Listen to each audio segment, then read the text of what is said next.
In order to transfer these images to the ground, I decided to split the images in half and convert them all to the same scale of 3,000 pixels wide and 2,000 pixels tall, which would correlate with my 30 by 20 foot sizing.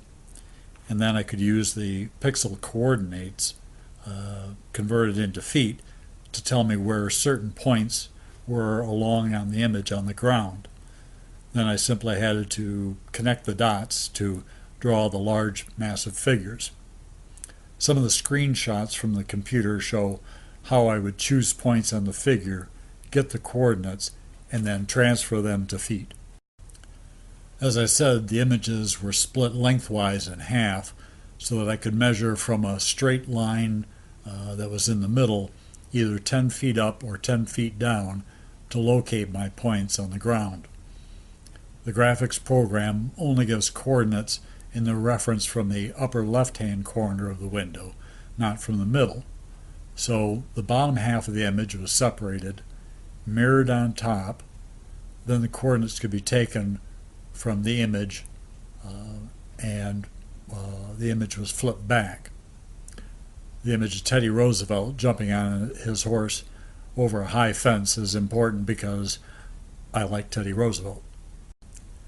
To do the layout of each horse, I staked the middle line where the horse would go with a rope that passed through a T-square that I made that was 10 feet wide and 10 feet long with measurements on it, and slid on a rope with the end always at a right angle to the rope or midline.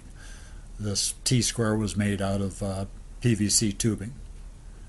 The 50-foot tape measure then ran above the rope that was pulled taut with the tape so that at any point I could measure how far in from the left by the tape measure and how far from the middle by the T-square's scale to locate any point to transfer by sliding the T-square along the rope. I was ably assisted by my cat Simon, who takes far too many naps. For this particular horse, the first in the series, this video will give you an idea of what the layout looks like with the rope and the T-square in position.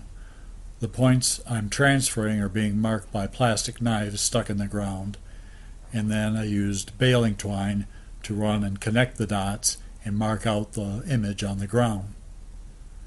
Once laid out, a herbicide was sprayed along the outline of the figure, and as that dies back, I brought back in loads of crushed limestone, about a ½ to 1 inch in diameter, and spread that on the outline to make them stand out more prominently.